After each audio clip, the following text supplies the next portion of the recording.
നമുക്കൊക്കെ ഒരെണ്ണം പൊട്ടും പൊടിയോ അയ്യപ്പനിക്ക് തരണമെന്ന് ഒരു വിനയപൂർവ്വം എൻ്റെ സമുദായത്തിൻ്റെ ദുഃഖം മലപ്പുറത്ത് നിന്ന് ഞാൻ പറഞ്ഞു പോയി എന്നുള്ളതിൻ്റെ പേര് എന്നെ മലത്ത് കിടത്തി കെട്ടി തൂക്കാൻ ശ്രമിക്കുന്നത് ശരിയാണോ?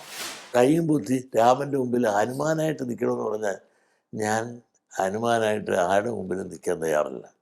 ഞാൻ രാമനായിട്ട് തന്നെ നിൽക്കാനാണ് ആഗ്രഹിക്കുന്നത്. നസ്രാണികൾ പോലും ഇവിടുത്തെ മുസ്ലിങ്ങളെ ഭയന്നാണ് കഴിയുന്നത്.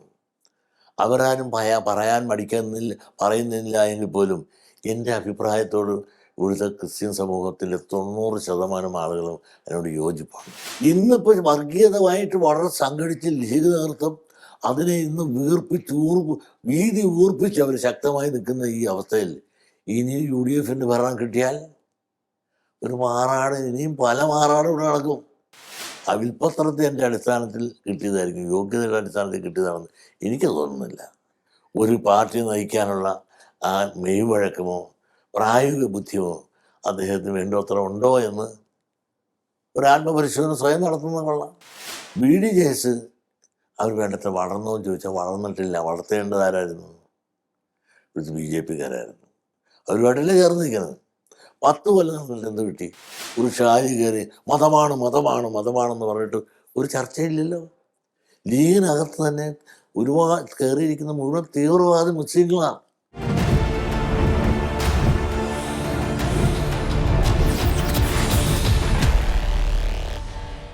നമസ്കാരം. ടോക്കിംഗ് പോയിന്റിലേക്ക് സ്വാഗതം.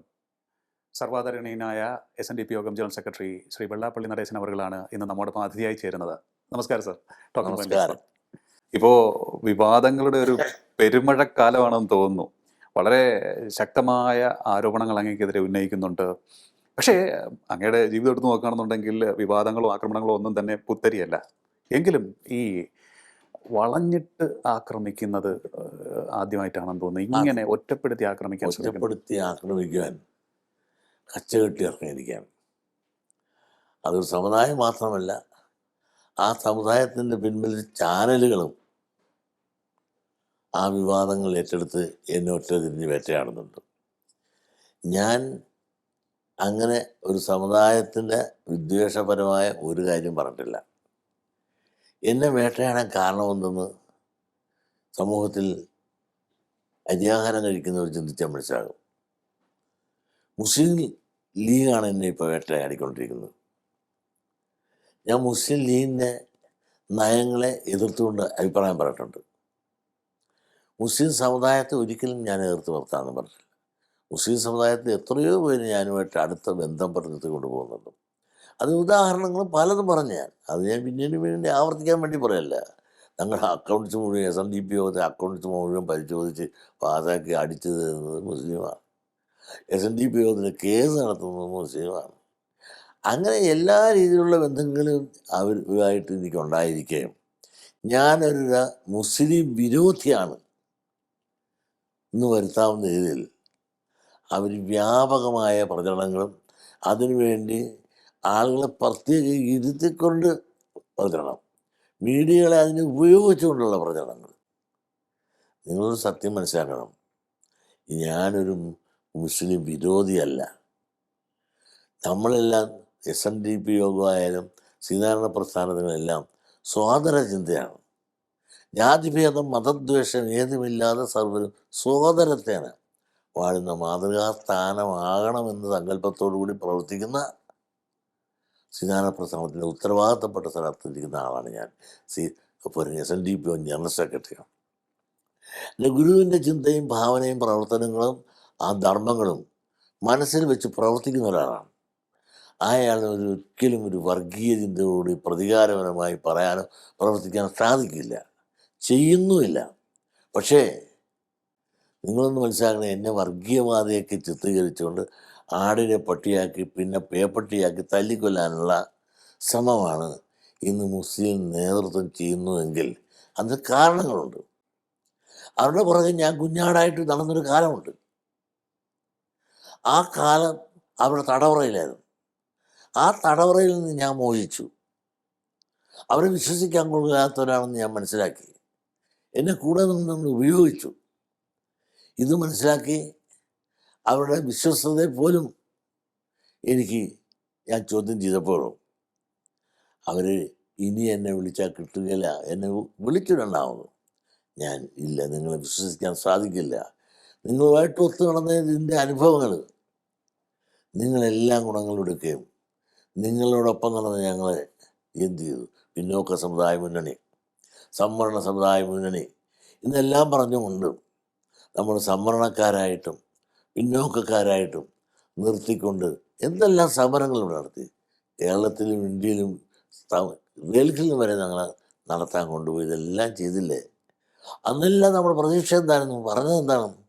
ഇവിടുത്തെ LDF ഇറങ്ങിക്കൊണ്ട് UDF ആയ ഭരണത്തിൽ നമ്മൾ വന്നു കഴിഞ്ഞാൽ ഈ കുറവുകളെല്ലാം പരിഹരിച്ചുകൊണ്ട് മുമ്പോട്ട് പോകാൻ സാധിക്കുമെന്നെല്ലാം പ്രലോഭിപ്പിച്ചു എന്ന് മാത്രമല്ല, അന്നെല്ലാം തന്നെ ഈ സംവരണത്തിൻ്റെ ന്യായം പറഞ്ഞുകൊണ്ട് NSSനുമായിട്ട് പോലും ഒരു നല്ലൊരു ബന്ധം പോകാൻ സാധിക്കാത്ത വിധത്തിൽ അവരുമായിട്ട് ഉടക്കിക്കാനും അവർക്ക് ഉടക്കണമെന്നുള്ള ഉദ്ദേശമുള്ള നിർദ്ദേശങ്ങൾ നൽകിക്കൊണ്ടും അങ്ങനെയും പ്രവർത്തിച്ചു അല്ലേ? പ്രവർത്തിച്ചു.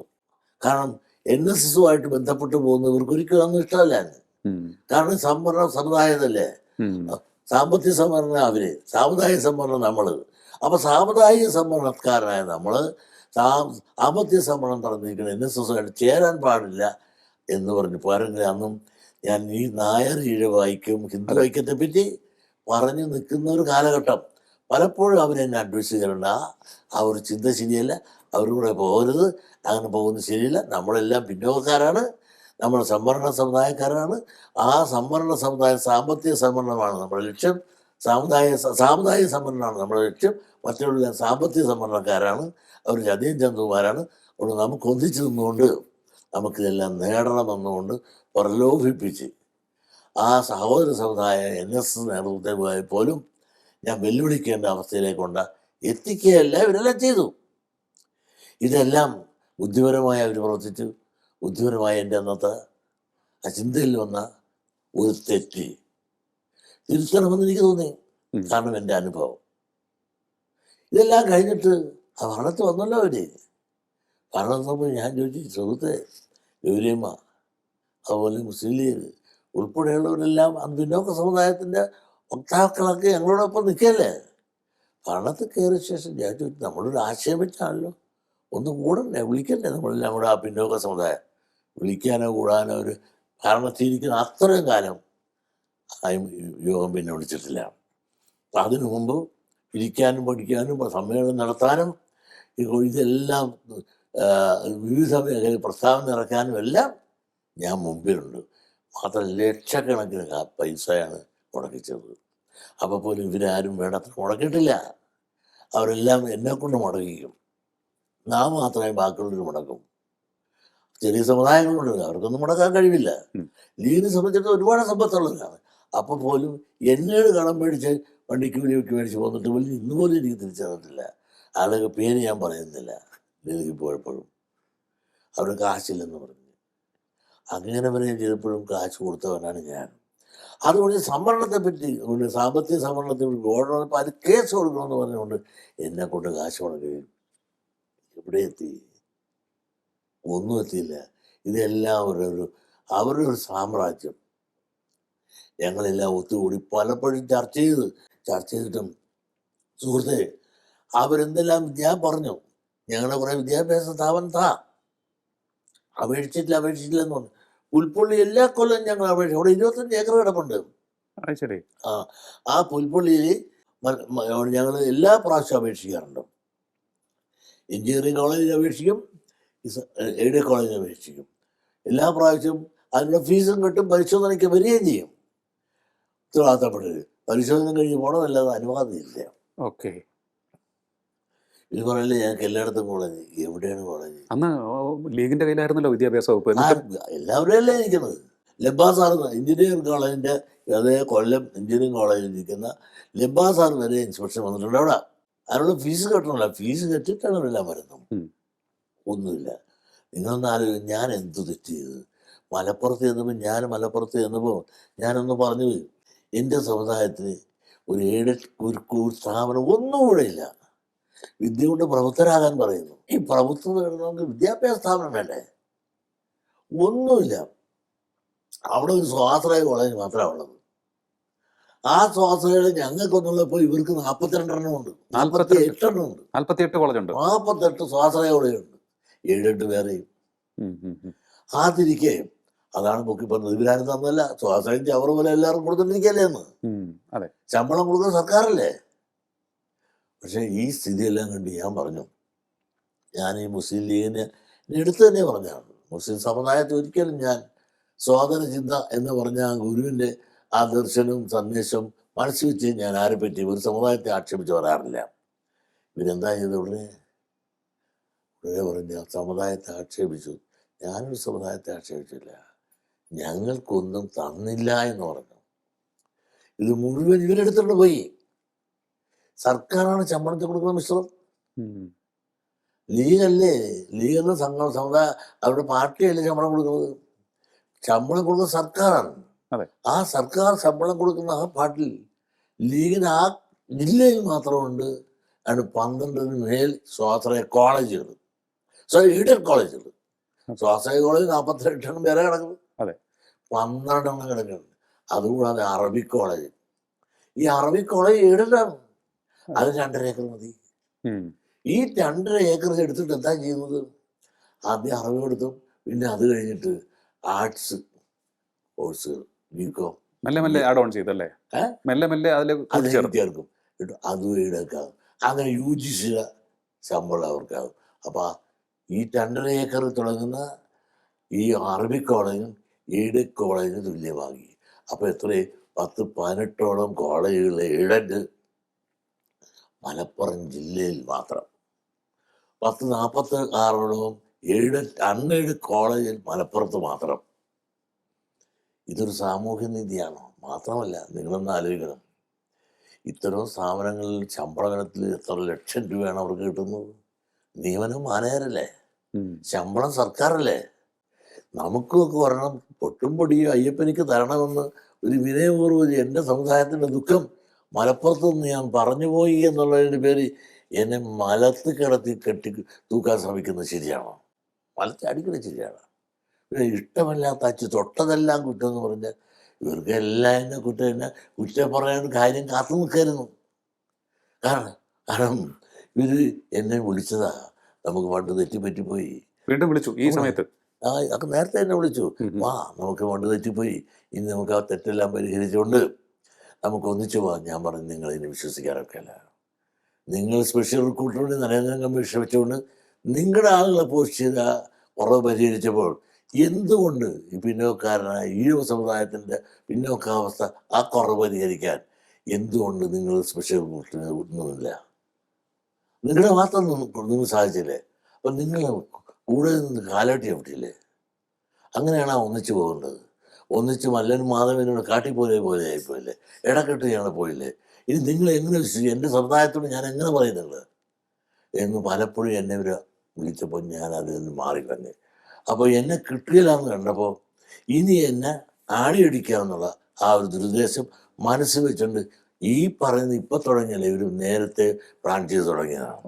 ആദ്യത്തെ നിങ്ങൾ ആദ്യം ഓർക്കണം, ഈ ഇടതുപക്ഷ ഗവൺമെൻറ് കൊല്ലത്ത് ഒരു ശ്രീനാരായണ യൂണിവേഴ്സിറ്റി സ്ഥാപിച്ചു. ആ യൂണിവേഴ്സിറ്റി സ്ഥാപിച്ചപ്പോൾ അന്നത്തെ മന്ത്രിയും അവിടെ യോഗ്യതയില്ലാത്ത ഗൾഫ് കൺട്രീസിൽ നിന്നൊരു പ്രൊഫസറെ കൊണ്ടുവന്ന് അവിടുത്തെ വൈസ് ചാൻസലറാക്കി. ഞാൻ പറഞ്ഞത് ശരിയായില്ല. ഒരുപാട് കൊല്ലം എന്ന് പറഞ്ഞ SNDP headquarters, SN headquarters, Sreenarayana പ്രസ്ഥാനത്തിൻ്റെ എല്ലാ ഹെഡ്ക്വാർട്ടേഴ്സ്, ഒരുപാട് സമുദായ അംഗങ്ങൾ, ക്വാളിഫൈഡ് ആയ ആളുകൾ ഇവിടെ ഇരിക്കെ വിദേശത്ത് നിന്ന് ഒരാളെ കൊണ്ട് ഇവിടെ വയ്ക്കേണ്ട കാര്യമില്ല. മാത്രമല്ല, സമുദായത്തിൽ നിന്ന് ഒരാൾക്ക് കൊടുക്കേണ്ടതായിരുന്നു. 14 യൂണിവേഴ്സിറ്റി ഇവിടെ ഉണ്ടായിട്ട് പോലും ഒറ്റ യൂണിവേഴ്സിറ്റി പോലും ഒരു ഒറ്റ ഈഴവനെ പോലും വൈസ് ചാൻസലറായിട്ട് നിയമിച്ചിട്ടില്ല. ഇടതുപക്ഷ ഗവൺമെൻറ് കാണിച്ച് ശരിയായില്ല എന്ന് പറഞ്ഞപ്പോൾ ഇടതുപക്ഷ ഗവൺമെൻറ്റിൻ്റെ ഭാഗത്തുനിന്ന് ഒരു എതിർപ്പ് എന്നോട് പറഞ്ഞില്ല. അവർ നേരെ അതിനെ ശക്തമായിട്ട് കുഞ്ഞാലിക്കുട്ടി ആ ചെയ്തത് കൊണ്ട് ശരിയാണ് എന്ന് എന്നെ ആക്രോശിച്ച് ഞാൻ വർഗീയവാദി എന്ന് പറഞ്ഞു. മാത്രമല്ല, എഡിറ്റോറിയൽ ചന്ദ്രികയിൽ വരെ എന്നെ ചീത്തയാക്കി എഴുതി. ഒരുപാട് അവരുടെ ചെറുതും വലുതുമായ സംഘടനകളെല്ലാം എന്നെ കടന്നാക്രമിച്ചു. ഞാൻ വർഗീയവാദിയാണ്, ഇത് ശ്രീനാരായണ പ്രസ്ഥാനമാണ്, ആ മതവും ജാതിയും ഒന്നും നോക്കാതെ നിർത്തേണ്ടതാണ് എന്ന് പറഞ്ഞുകൊണ്ട് ആദർശങ്ങൾ പറഞ്ഞുകൊണ്ട് നമുക്ക് കിട്ടുന്ന അവസരങ്ങൾ തട്ടിത്തകർത്തുകൊണ്ട് അവരുടേതായ ഏകാധിപത്യം ശ്രമിച്ചപ്പോൾ അയാളിപ്പോൾ എവിടെ പോയി?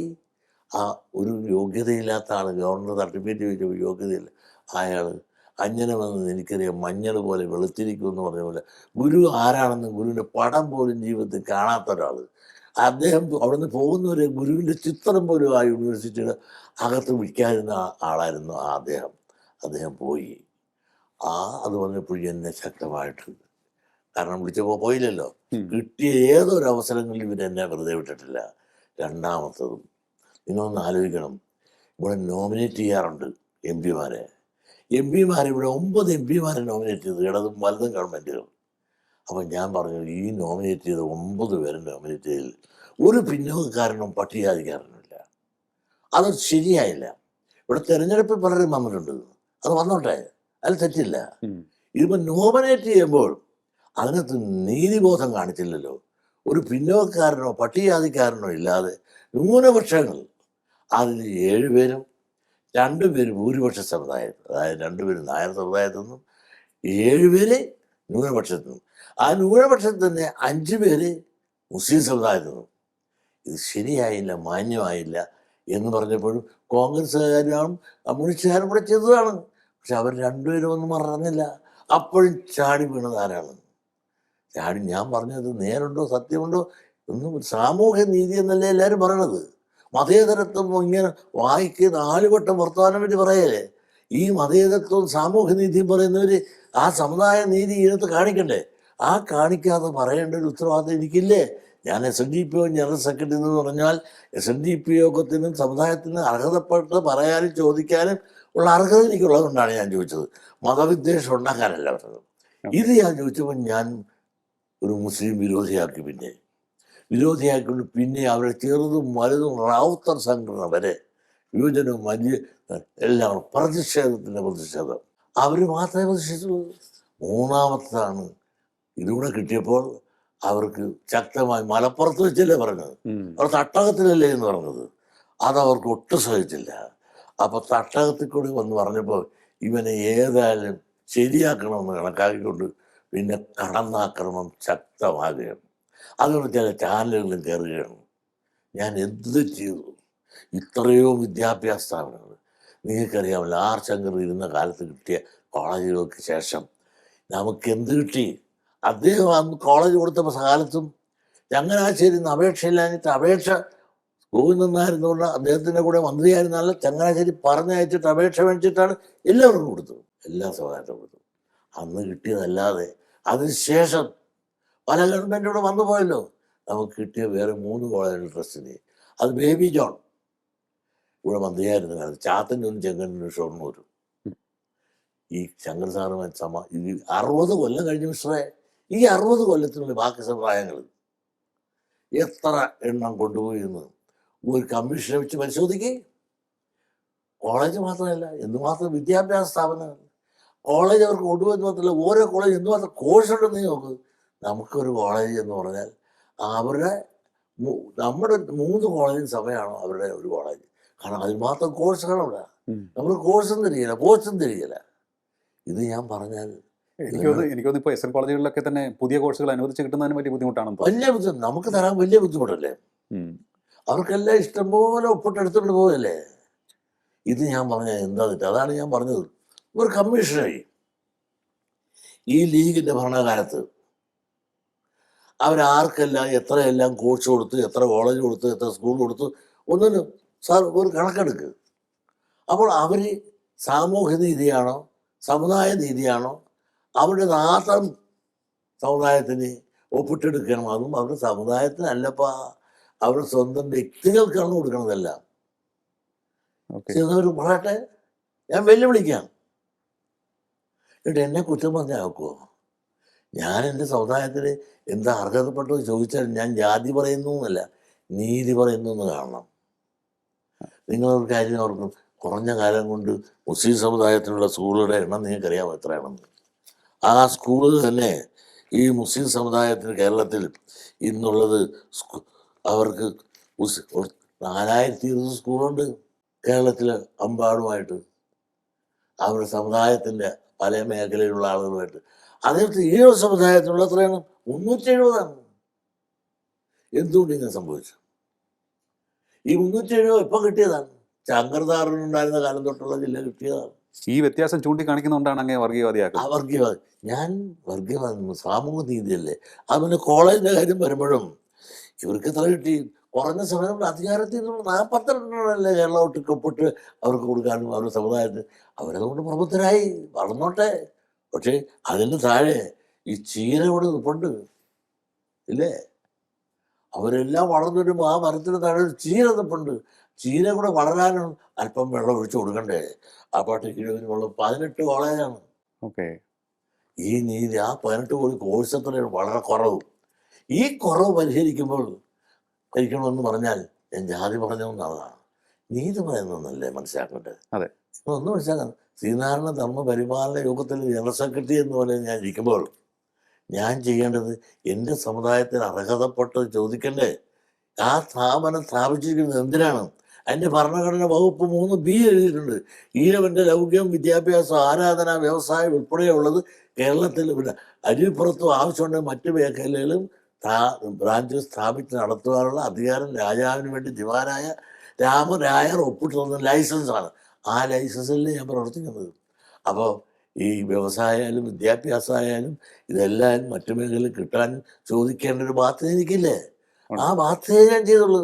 ഇവർക്കാരും കൊടുക്കരുത് നമ്മളാരും പറയുന്നില്ല, എടുത്തോട്ടെ. ഇപ്പോൾ ഇവർ പറയുന്നത് ആ. ഇപ്പോൾ ഇടതുപക്ഷത്തെ പിന്തുണയ്ക്കുന്നു. എന്തുകൊണ്ട് 9 വർഷമായി അല്ലെങ്കിൽ 10 വർഷം പൂർത്തിയാകുന്നു അവരോട് ചോദിക്കാൻ പാടില്ലായിരുന്നു എന്നാണ് ചോദിക്കുന്നത്. അവരിതുവരെ ഒരു പോളിസി എന്ന നിലയിൽ അപേക്ഷ കാൾ ഫോർ ചെയ്തിട്ടില്ലല്ലോ. മറ്റവരിതുവരെ കൊടുത്തില്ലല്ലോ. കാരണം അവർ ഉത്തരം മുട്ടുമ്പോൾ കൊഞ്ഞനം കാട്ടിയാൽ പോരാ.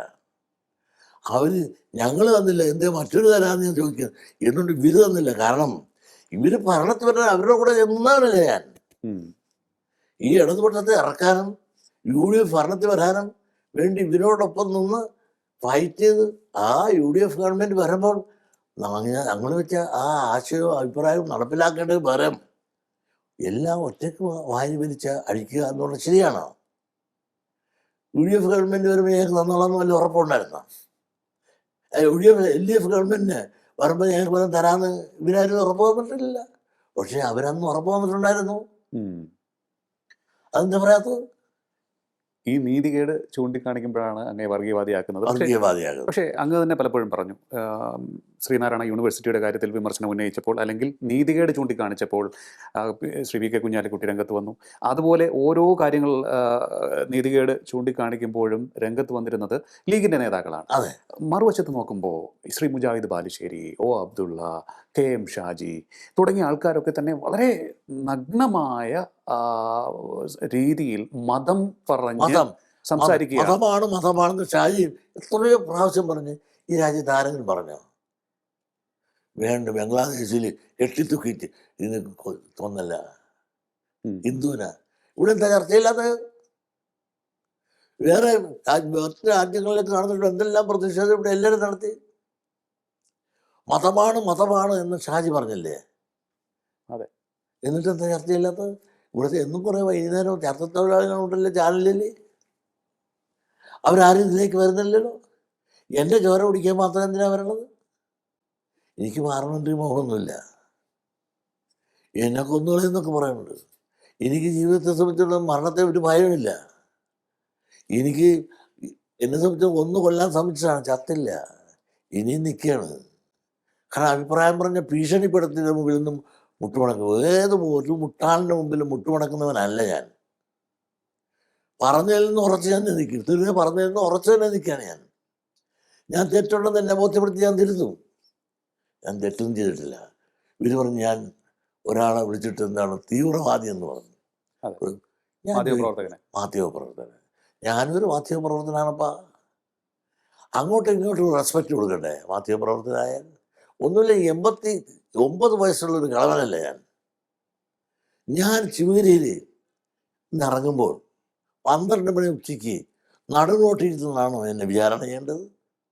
അത് ശിവഗിരി എന്ന് പറഞ്ഞ ആ പുണ്യഭൂമിയിൽ മതേതരത്തിൽ തിളങ്ങി നിൽക്കുന്ന പാട്ടിൽ മതം പറയാനാണോ അവിടെ കൂടിയേണ്ടത്, ചർച്ച ചെയ്യേണ്ടത്? അത് പാടില്ല എന്ന് പറഞ്ഞിട്ട് പോലും റിപ്പോർട്ടർ ടി വിയുടെ ആ കൊമ്പ് കൊണ്ട് എൻ്റെ മുഖത്തേക്ക് കൊണ്ടിരിക്കാം. മാത്രം ചാനലുകളെല്ലാം വളരെ മാന്യമായിട്ട് സംസാരിച്ചിട്ടുമ്പോൾ ഇയാൾ കൂടുതൽ ഇടതുപക്ഷം എന്ത് തന്നു, അല്ല മറ്റൊരെന്ത് തന്നു എന്ന് വെച്ചുകൊണ്ട് എന്നെ കടന്നാക്രമിക്കുകയാണ്. പറഞ്ഞിട്ടും കേൾക്കാതെ പിന്നെയും വന്നപ്പോൾ ഞാൻ തട്ടി മാറ്റിയെങ്കിൽ ഞാൻ ചെയ്യട്ടെ, ചങ്ങനാശ്ശേരി ചെന്ന് കാണിക്കുമായിരുന്നു. തൻ്റെ ഇടമുണ്ട് അവർക്ക് ചങ്ങനാശ്ശേരി ചെന്ന് കാണിക്കാൻ? ഈ പാപിടിച്ച സമുദായക്കാരനെല്ലാം കൊണ്ടല്ലേ ഈ കൊന്തും കോലവും കൊണ്ട് ഈ എൻ്റെ ക്രിക്കറ്റ് കുത്താൻ വന്നത്. പിണറായി വിജയൻ്റെ ചെന്ന് കിട്ടുക പറയുക അവർക്ക്. അപ്പോൾ എന്തെടുത്താലും എന്തൊക്കെ ചിലവാകാം എന്നുള്ള ഉള്ളഹങ്കാരം കൊണ്ട് അവർ ഞാൻ പറഞ്ഞ അയാളെ പറ്റി പറഞ്ഞു. ഞാൻ എന്താ പറഞ്ഞത്? തീവ്രവാദിയാണ്. എടാ, ഇവിടെ തീവ്രവാദമുണ്ട്, മിതവാദമുണ്ട്. മതതീവ്രവാദിയാണെന്ന് ഞാൻ പറഞ്ഞില്ലല്ലോ. എനിക്കറിയാൻ പാടില്ല അയാൾ മതതീവ്രവാദിയാണെന്ന്. തീവ്രവാദിയാണ്. തീവ്രമായി സംസാരിച്ചുകൊണ്ട് ഇതും കൊണ്ട് വന്നാൽ അവൻ തീവ്രവാദിയാണ്. മിതമായി സംസാരിച്ചുകൊണ്ടിരിക്കാൻ മിതവാദിയാണ്. അങ്ങനെ ഞാൻ പഠിച്ചിട്ടുള്ളത്. ഈ കട്ടവിൻ്റെ തലേ പൂടയിരിക്കണം എന്ന് പറയുമ്പോൾ തപ്പിയതുപോലെ ആയിപ്പോയി. അവനപ്പോൾ അവനെ തീവ്രവാദി എന്ന് വിളിച്ചെന്താണ്. അവന് പക്ഷേ ആയിരിക്കാം, എനിക്കറിയില്ല. ആകാതായതുകൊണ്ടല്ലേ അവർക്ക് ഇത്ര പെട്ടെന്ന് അത് കയറി കൊണ്ടത്. ഞാനെന്ത് തെറ്റിയത്? ഒരു മര്യാദ വേണ്ടേ? എൻ്റെ വീട്ടിൽ വിളിച്ചപ്പോഴും കാണിച്ചതാണ്. ചുരുപാട്ടിൽ നിന്നുകൊണ്ട് ഒരേ സ്ഥലത്തിൽ എൻ്റെ ആവശ്യനും ഇയാളും കൂടി ഒന്നിച്ച് നിന്നാണ്. ഞാൻ പറഞ്ഞു, നിങ്ങൾ നില്ലേ, നിങ്ങൾക്ക് പറയാനുള്ളതെല്ലാം പറയാൻ അവസരം തരാം. എനിക്ക് പറയാനുള്ള സംഭവം ഞാൻ വിശദീകരിച്ചോട്ടെ. ഇത് കേൾക്കാൻ തയ്യാറാകാത്ത പിന്നെ കൊണ്ടുവരിക. എന്ത് മര്യാദയാണ്? ഇപ്പോൾ ഒരു മാധ്യമ ധർമ്മം എന്ന് പറഞ്ഞാൽ ഇങ്ങനെയാണ്. ഒരു മാധ്യമ സംസ്കാരം ഇതാണ്. ഞാൻ പറയും, ഞാൻ ചോദിക്കുന്നത് വീണ്ടും ചോദിക്കുന്നത്, ചങ്ങനാശ്ശേരി ചെന്ന് കാണിക്കാൻ ഒരു തൻ്റെ ഇടം ഉണ്ടോ? ഇവിടെ കയറ്റുമോ? ഒരു കടുങ്കാപ്പ് പോലും തരുമോ? ഇവർ വന്നാൽ എൻ്റെ അതിഥിയായി കണക്കാക്കിക്കൊണ്ട് ഇവരെല്ലാം ഉപചാരങ്ങൾ നടത്തിക്കൊണ്ട് മാന്യമായി പെരുമാറി നല്ല റിലേഷൻഷിപ്പാണ് മാധ്യമങ്ങളുമായിട്ട് എനിക്കിവിടെ ഉള്ളത്. ഇതെല്ലാം തെറ്റിദ്ധരിപ്പിച്ച് അവരുടെ സംഘടന ഒരു പ്രതിഷേധ കുറിപ്പ് ഇറക്കിയായിട്ട് ഞാൻ പറഞ്ഞു. മാധ്യമ സംഘടന അവർ പാതിഭാഗം കേട്ട് വിധി എഴുതേണ്ടതല്ല. ഞാനൊരു മാധ്യമ പ്രവർത്തകനാണല്ലോ, എന്നോടൊന്ന് വിളിച്ചവർക്ക് ചോദിക്കാമായിരുന്നു, സംഭവം അറിഞ്ഞത്, എന്നിട്ട് പ്രമേയം പാസ്സാക്കാമായിരുന്നു. അതും ചെയ്തില്ല. അവർ ഇന്നിപ്പോൾ ചെയ്യുന്നത് എന്താണ്? ഒരു ചാനൽ എന്താണ്, എത്ര നാളായി ഈ റിപ്പോർട്ടർ ചാനൽ എനിക്കും സമുദായത്തിനും എതിരായിട്ട് ഇങ്ങനെ പറഞ്ഞുകൊണ്ടിരിക്കുകയല്ലേ. ഇപ്പം തന്നെ ഒരു കോൺഗ്രസ്സിലെ യൂത്തുകാരൻ എന്താ പറയുന്നത്? എൻ്റെ ഫോട്ടോ ഫ്ലെക്സ് എടുത്ത് അരി ഓയിൽ ഒഴിച്ച് കത്തിച്ചാൽ അവന് പൈസ കൊടുക്കാമെന്ന് പറഞ്ഞിരിക്കുകയാണ്. മലപ്പുറത്ത് എല്ലാം മലപ്പുറമല്ലേ, യൂത്ത് കോൺഗ്രസിൻ്റെ നേതാവ്. ഇതെന്താ ഇവർക്ക് പറയാനുള്ളത്? ഇത് കോൺഗ്രസിന് എന്താ പറയാനുള്ളതെന്ന് അറിയണ്ടേ? ലീഗിന് എന്താ പറയാനുള്ളതെന്ന് അറിയണ്ടേ? ലീഗ് എന്തു പറഞ്ഞാലും അതിൻ്റെ മുമ്പിൽ ഇമ്രാൻ കൈയും പൊത്തി രാമൻ്റെ മുമ്പിൽ ഹനുമാനായിട്ട് നിൽക്കണമെന്ന് പറഞ്ഞാൽ ഞാൻ ഹനുമാനായിട്ട് ആരുടെ മുമ്പിലും നിൽക്കാൻ തയ്യാറില്ല. ഞാൻ രാമനായിട്ട് തന്നെ നിൽക്കാനാണ് ആഗ്രഹിക്കുന്നത്. ഇവരുടെ മുമ്പിൽ നിന്ന് ഓച്ചാനിച്ച് നിന്നിട്ട് എനിക്കൊരു കാര്യം സഹായിക്കുന്നില്ലെന്നും എനിക്കൊരു രാഷ്ട്രീയ മോഹമില്ലെന്നും ഞാൻ എൻ്റെ സമുദായമായിട്ട് ഞാൻ പോകും. ആ സമുദായത്തിൽ തന്നെ വേണ്ടെങ്കിൽ ഞാൻ വിട്ടിട്ട് പോകും. എൻ്റെ വീട്ടിൽ നല്ല കസേരയാ, ആരുടെ ഔദാര്യം എനിക്ക് വേണ്ട. സമുദായത്തിൽ തന്നെ വേണ്ടെങ്കിൽ ഞാൻ പോകും. നിങ്ങൾ ഓർക്കുന്ന എത്രയോ കേസാണ് എൻ്റെ വരുന്നത്. ദൈവം ഗുരുവായൂരും എൻ്റെ കൂടെ ഇല്ലേ? കേസെല്ലാം എങ്ങനെ വന്നു? എല്ലാം എനിക്ക് അനുകൂലമായിട്ടല്ലേ ഇവിടെ തന്നെ വിധിച്ചത്. ഇതിന് പറയും പല മനുഷ്യരാജാക്കന്മാരും ഉണ്ട്, ഇതിന് ഫണ്ട്സാണ് കൊടുക്കുന്നവരുണ്ട്. അവിടെയെല്ലാം പ്രേരണയും പലതുമുണ്ട്. ഇതെല്ലാം പ്രേരണമെങ്കിലും ദൈവവും ഗുരുവും എൻ്റെ ജനവും എൻ്റെ കൂടെയുണ്ട്. അതെ, ഒരു കാര്യം ഞാൻ ചോദിച്ചോട്ടെ. വളരെ വളരെ താല്പര്യത്തോടു കൂടിയാണ് ആ കാര്യത്തിൽ അങ്ങയുടെ അഭിപ്രായം അറിയാൻ ആഗ്രഹിക്കുന്നത്. അതായത് ഈ പണ്ട് മന്നത്താചാര്യനും ആർ ശങ്കറും ചേർന്ന് ഹൈന്ദവ ഐക്യത്തിന് വേണ്ടി, ഹിന്ദു ഐക്യത്തിന് വേണ്ടി അന്ന് വളരെ ശ്രമം നടത്തിയിരുന്നു. അവരെ പിന്നീട് കടന്നാക്രമിക്കുന്നതാണ് നമ്മൾ കണ്ടത്. അവരെ പരമാവധി ആക്രമിച്ച് ഇല്ലായ്മ ചെയ്യാൻ ശ്രമിക്കുന്നതാണ് കണ്ടത്. ഇപ്പോൾ അതുകൊണ്ട് തന്നെ പിന്നീട് ആരും അതിനുവേണ്ടി ശ്രമിച്ചില്ലെന്ന് തോന്നുന്നു. ഒരു വലിയൊരു ഇടവേളയ്ക്ക് ശേഷം അങ്ങാണ് അതിനു വേണ്ടി ഇറങ്ങിയത്. ഹിന്ദുക്കളുടെ ഐക്യത്തിന് നായർ മുതൽ നായാടി വരെ ഒരുമിച്ച് നിൽക്കണമെന്ന് പറഞ്ഞു. അതിനുശേഷം അങ്ങ് ഒരു ചോടുകൂടി കടന്നു പറഞ്ഞു, നായാടി മുതൽ നസ്രാണി വരെ ഒരുമിച്ച് നിൽക്കണമെന്നാണ് പറഞ്ഞു. അപ്പോൾ ഈ ഒരു ഐക്യത്തിന് വേണ്ടി പ്രവർത്തിക്കുന്നത് കൊണ്ടായിരിക്കുമോ അങ്ങ് ആരുടെയെങ്കിലും ഒക്കെ തന്നെ കണ്ണിലെ കരടായിക്കൊണ്ടിരിക്കുന്നത്? സത്യമല്ല. എന്താണ് ഇപ്പോഴത്തെ നസ്രാണികൾ പോലും ഇവിടുത്തെ മുസ്ലിങ്ങളെ ഭയന്നാണ് കഴിയുന്നത്. അവരാരും പറയാൻ പറയുന്നില്ല എങ്കിൽ പോലും എൻ്റെ അഭിപ്രായത്തോട് ഇവിടുത്തെ ക്രിസ്ത്യൻ സമൂഹത്തിലെ 90% ആളുകളും അതിനോട് യോജിപ്പാണ്. കാരണം അവരുടെ കടന്നുകയറ്റവും അവരുടെ പ്രവൃത്തിയും നിങ്ങൾക്ക് പലതും കണ്ടല്ലോ, അവർ സഹിക്കുകയല്ലേ ഇതെല്ലാം. അതുകൊണ്ട് നായാടി തൊട്ട് നസ്രാണി വരെ യോജിക്കണമെന്ന് പറഞ്ഞാൽ ആ യോജിപ്പിനോട് ഒരൈക്യം ഈ കാലഘട്ടത്തിൽ അനിവാര്യമാണ്. അനിവാര്യമായി അങ്ങനെ ചിന്തിക്കേണ്ട അവസ്ഥയിലേക്ക് ലീഗ് നേതൃത്വം കൊണ്ടെത്തിച്ചു എന്നുള്ളതല്ലേ നേരെ. അങ്ങനെയുള്ള അവസ്ഥയിലേക്ക് ചിന്തിക്കാനുള്ള കാരണം എന്താണ്? ഇവരുടെ ഏകാധിപത്യവും അതുപോലെ മതാധിപത്യവും. ഇപ്പം തന്നെ പറഞ്ഞതല്ല, ഞങ്ങളിപ്പോൾ കഴിഞ്ഞ തെരഞ്ഞെടുപ്പ് കണ്ടില്ലേ, ഞങ്ങൾക്ക് കുറേ അധികം സീറ്റ് കിട്ടിയത്. അതനുസരിച്ച് ഞങ്ങൾ കൂടുതൽ സീറ്റുകൾ അടുത്ത തെരഞ്ഞെടുപ്പിൽ ഞങ്ങൾ ചോദിക്കുമെന്നാണ് പറഞ്ഞത്. ആരാ പറഞ്ഞത്? അവരുടെ മതമേലധ്യക്ഷൻ പറഞ്ഞു. അതിൻ്റെ അർത്ഥം എന്ന് പറഞ്ഞാൽ ഇനിയും സീറ്റ് അവർ കൂടുതൽ മേടിക്കും. ഈ കോൺഗ്രസിന് ചോദിച്ചാൽ കൊടുക്കാതിരിക്കാൻ നിവൃത്തിയുണ്ടോ? അവരുടെ ഗതികളില്ലേ. കോൺഗ്രസ് നല്ലൊരു പാർട്ടിയാണ്. എനിക്ക് ഒരു കോൺഗ്രസ്സുകാരുടെ ഒരു വിഷമവും പ്രതിഷേധവുമില്ല. ഇത് ഇന്ത്യൻ നാഷണൽ കോൺഗ്രസ് ഇന്ത്യക്ക് സ്വാതന്ത്ര്യം നേടിത്തന്ന വലിയൊരു പ്രസ്ഥാനമാണ്. അതിൻ്റെ ഗതി എത്ര അധോഗതിയിലാണ് ഇപ്പോൾ കിടക്കുന്നത്. അവരുടെ മുസ്ലിം ലീഗ് പറഞ്ഞതനുസരിച്ച് ചാടിക്കളിക്കട കുഞ്ഞിരാമ എന്ന് പറയുമ്പോൾ ചാടിക്കളിക്കട കുഞ്ഞിരാമനായ കുരങ്ങന്മാരായി മാറിയെങ്കിൽ അതിൻ്റെ ദുരവസ്ഥയ്ക്ക് കാരണം എന്താണ്? അവർ കഴിഞ്ഞ പ്രാവശ്യത്തെ ചെയ്ത് മന്ത്രിമാരെയും വകുപ്പും പ്രഖ്യാപിച്ചില്ലേ മലപ്പുറത്ത്. ലോകത്ത് ഇന്ത്യൻ രാഷ്ട്രീയത്തിൽ രാജ്യത്ത് ഇങ്ങനെ കേട്ടിട്ടുണ്ടോ? എന്നിട്ട് എന്ത് ചുക്കിട്ട് ഇവിടെ വല്ല ചർച്ച ചെയ്താ? വേറുള്ളവരാണ് എന്തെല്ലാം ചർച്ച ചെയ്യാനാ? കുറേ ചർച്ച തൊഴിലാളികളുണ്ടല്ലോ വൈകുന്നേരം. എന്നാൽ എന്നെ ചീത്ത പറയാൻ വേണ്ടി മാത്രം സ്ഥിരം കുറേ ആളുകളെ റിക്രൂട്ട് ചെയ്ത് വെച്ചിട്ടുണ്ട്. പക്ഷെ സത്യവും നീതിയും ധർമ്മവും അറിയാവുന്ന ഒരുപാട് ജനങ്ങൾ ഈ രാജ്യത്തുണ്ട്. അവർക്കറിയാൻ ഞാൻ പറയുന്നത് ശരിയാണെന്ന്.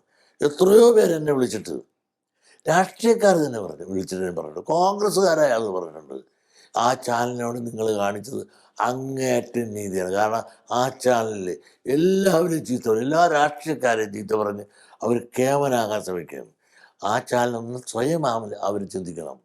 ഈ റിപ്പോർട്ടർ ചാനൽ അവരുടെ പൂർവാശ്രമം, അവരുടെ ഇപ്പോഴത്തെ ജീവിത രീതി, അവരുടെ വളർച്ച, ഇതിൻ്റെ എല്ലാം ഒരു ആത്മപരിശോധന നടത്തണ്ടേ?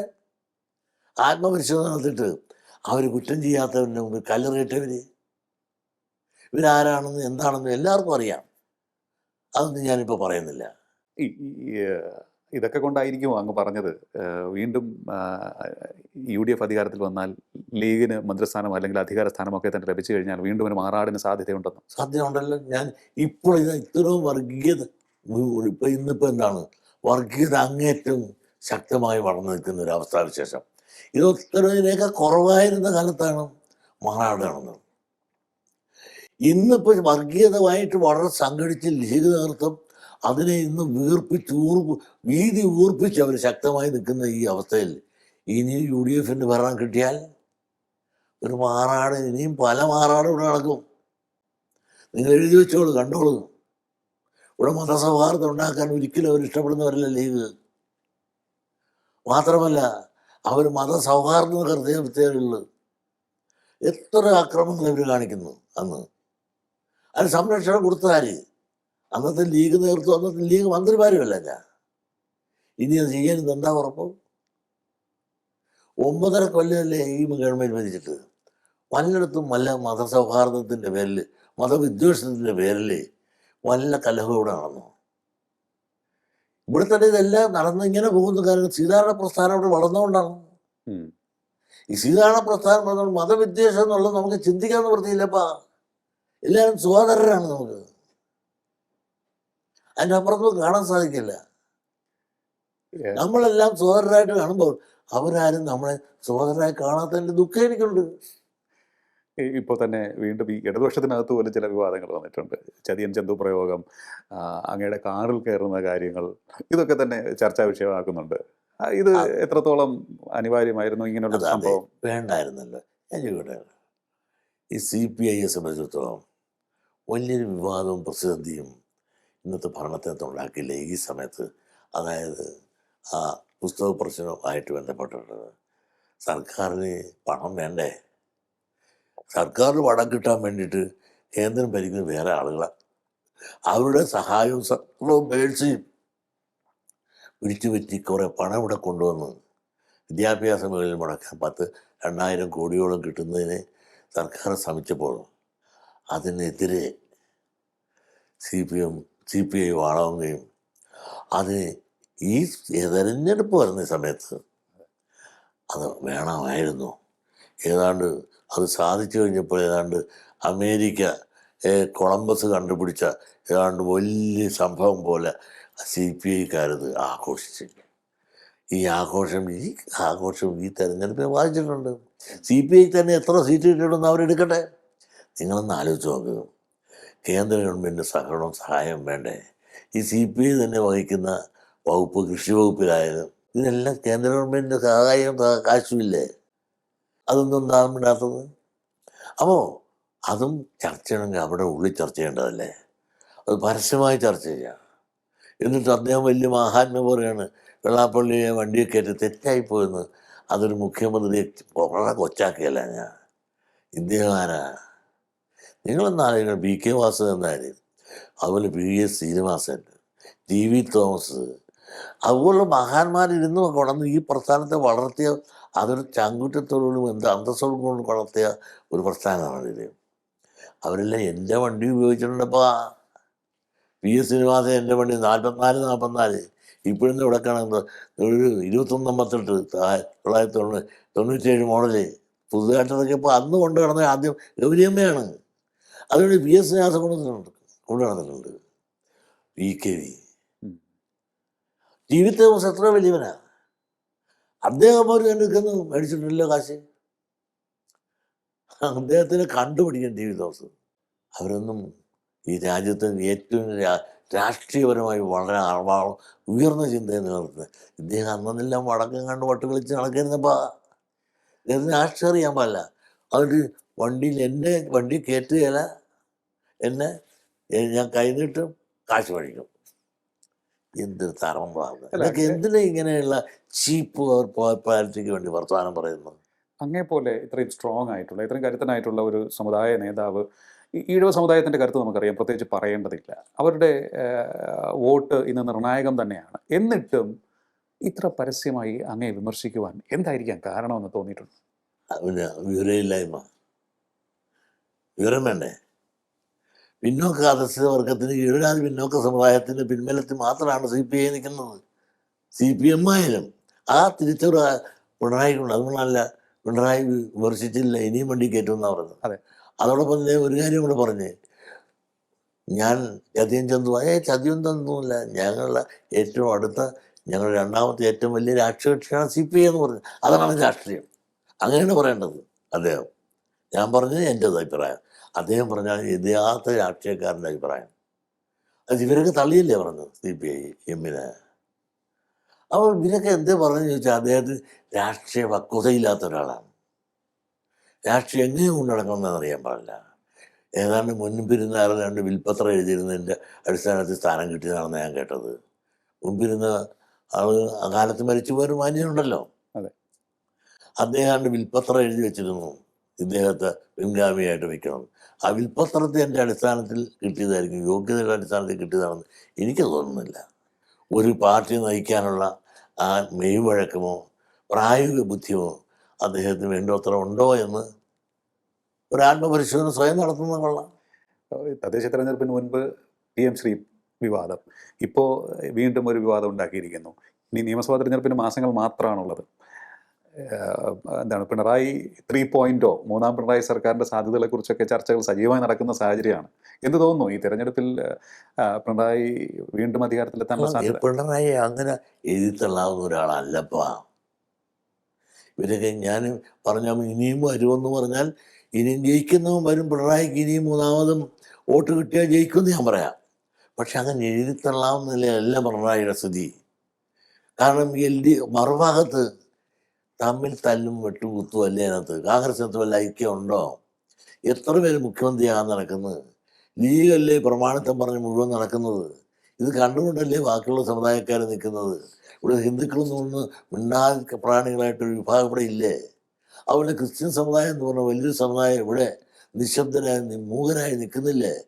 ഇവിടെ ദാർഢ്യങ്ങളെല്ലാം കണ്ട് ഇതെല്ലാം വോട്ട് എങ്ങനെയായി ഭവിക്കുന്നത് എങ്ങനെ അറിയാം? അതെ. അതുകൊണ്ട് പിണറായി അടുത്ത ഭരണത്തിൽ വരികയില്ല എന്ന് പറഞ്ഞുകൊണ്ട് എഴുതി തള്ളാനൊന്നും ആർക്കും സാധിക്കില്ല. സാധിക്കില്ല. ഒരു കാര്യം 2 ടേം ഭരിച്ചില്ലേ, അതെ. ഇവിടെ ആർക്ക് സാധിച്ചിട്ടുണ്ട്? എന്നിട്ടും ശക്തമായ ഒരു നിലപാട് ഇന്നും പിണറായി ഇവിടെ നിൽക്കുന്നു എങ്കിൽ ആരാണ് പിണറായി? മാത്രമല്ല അവർ ചർച്ചയിൽ തന്നെ പറഞ്ഞില്ല, അടുത്തൊരു മുഖ്യമന്ത്രിയാകാനോ പാർട്ടി ലീഡറാകാനോ പിണറായി അല്ലാതെ മറ്റൊരു പിണറായി അവരുടെ ഇവിടെ നിന്ന് LDF ഇല്ല. നേതാവായി വരാനും പിണറായി അല്ലാതെ മറ്റൊരു പിണറായി വെക്കാനും അവരുടെ കയ്യിലില്ല. അങ്ങനെയാണ് കേരള രാഷ്ട്രീയം. അദ്ദേഹത്തെ പറ്റി അഭിപ്രായ വ്യത്യാസം പലതും പറയാം. പിന്നെ കരുത്തനും മിടുക്കനും പ്രഗത്ഭനുമാണ്. അതെ. അതല്ലെങ്കിൽ ഇതെല്ലാത്തിനെയും കൂടെ എങ്ങനെ കൊണ്ടുപോകും? എത്ര രാഷ്ട്രീയ പാർട്ടി ചേർന്നതാണ് ഈ LDF. അത് ചെറുതും വലുതുമായ എല്ലാത്തിനും സ്ഥാനം കൊടുത്തില്ലേ? മന്ത്രിമാരില്ലെങ്കിൽ അവരുടെ കോർപ്പറേഷൻ കൊടുത്തിട്ടുണ്ട്. ഒരു മന്ത്രിയായെങ്കിൽ അവന് മന്ത്രിയാക്കിയിട്ടുണ്ട്. ഇത്തരം ഔദാര്യമായിട്ട് ഘടകകക്ഷികൾക്ക് സ്ഥാനം കൊടുത്ത ഒരു മുന്നണി സംവിധാനം ഈ LDF ഇന്നുള്ളത് പോലെ വേറെ എവിടെയുണ്ട്? വേർന്ന് അങ്ങ് പലപ്പോഴും പറഞ്ഞിട്ടുള്ളതാണ്, ഈഴവർ സ്വന്തം കരുത്ത് തിരിച്ചറിയണം, ഈഴവർ ഇതുവരെ ചെയ്തിട്ടുള്ളത് കൊടിയുടെ നിറം നോക്കി വോട്ട് ചെയ്യുന്നതാണ്, അവർ എന്ന് ജാതി നോക്കി വോട്ട് ചെയ്യുന്നുവോ അന്ന് മാത്രമേ അവർക്ക് പ്രബലരാകാൻ സാധിക്കുകയുള്ളൂ എന്ന് പറഞ്ഞിട്ടുണ്ട്. BDJSന്റെ പ്രസക്തി എന്താണെന്ന് കൂടിയാണ് അതിനോട് ചേർത്ത് ഞാൻ ചോദിക്കുന്നത്. കാരണം അതിന് വലിയൊരു രാഷ്ട്രീയ ഭാവിയുണ്ടെന്ന് പല നിരീക്ഷകരും പറയുന്നുണ്ടെങ്കിലും ഇനിയും അത് ഒരു പൂർണ്ണമായിട്ടുള്ള റിസൾട്ടിലേക്ക് എത്തിയിട്ടുണ്ടോ എന്ന് ചിലർ നിങ്ങൾ ചോദിക്കുന്നു. പറഞ്ഞത് ശരിയാണ്. BDJS എന്ന് പറഞ്ഞാൽ ഞാൻ ഒരു പാർട്ടിയുടെ മാലും ചൂലും അല്ല. എനിക്ക് അങ്ങനെ നിൽക്കാനുള്ളൂ. കാരണം SNDPയുടെ അകത്ത് ഈ സംഘടനകത്ത് എല്ലാ പാർട്ടിയുണ്ട്. ഒരു പ്രത്യേക ഒരു പാർട്ടിയെ പ്രോത്സാഹിപ്പിക്കാനോ പ്രത്യേക ഒരു പാർട്ടിയെ നശിപ്പിക്കാനോ എനിക്ക് നിൽക്കാൻ സാധിക്കില്ല. BDJS അവർ വേണ്ടത്ര വളർന്നോ എന്ന് ചോദിച്ചാൽ വളർന്നിട്ടില്ല. വളർത്തേണ്ടത് ആരായിരുന്നു? ഇവിടുത്തെ BJPക്കാരായിരുന്നു. അവരുമായിട്ടല്ലേ ചേർന്ന് നിൽക്കുന്നത്. 10 കൊല്ലം നടന്നിട്ട് എന്ത് കിട്ടി? അവർക്ക് പരിരക്ഷ കിട്ടിയോ? അത് ഇവിടെ 3 MP-മാരെയും 3 മന്ത്രിമാരെയും സൃഷ്ടിച്ച് ക്രിസ്ത്യാനികളാണ് ഇല്ലേ? 3 പേരെ. ഒന്ന് PC തോമസ്, ഒന്ന് കണ്ണന്താനം, പിന്നെ ഇപ്പോൾ ഒരാൾ. 3 ക്രിസ്ത്യൻസിനെ MP ആക്കി മന്ത്രിയാക്കി. അതുപോലെ ഗവർണർമാരെ നോക്കും, എത്ര പേര് ഒരു പിന്നോക്കക്കാരാണ് കൊടുത്തത്. അപ്പോൾ ഇതൊക്കെ അവർ ചിന്തിക്കേണ്ടതാണ്. ഇതൊന്നുമില്ലാതെ പോയാൽ, കാരണം കൂടെയുള്ള ഘടകകക്ഷികളെ നിങ്ങൾ LDF നോക്കും. പിണറായി ഒന്നുമില്ലെങ്കിൽ അല്ലാത്ത കക്ഷികൾക്ക് വരെ കോർപ്പറേഷൻ കൊടുത്തിട്ടുണ്ട്. ഒരു MLA അവനെ മന്ത്രിയാക്കിയിട്ടുണ്ട്. അതേ സമയത്ത് ഈ BJP കേരള ഘടകം ഇവര് വേണ്ടത്ര പരിരക്ഷയോ പ്രോത്സാഹനമോ കൊടുക്കുന്നില്ല എന്നുള്ളത് സത്യമാണ്. അതിൻ്റെ ഒരു ആക്ഷേപം BDJSനകത്തുണ്ട് താനും.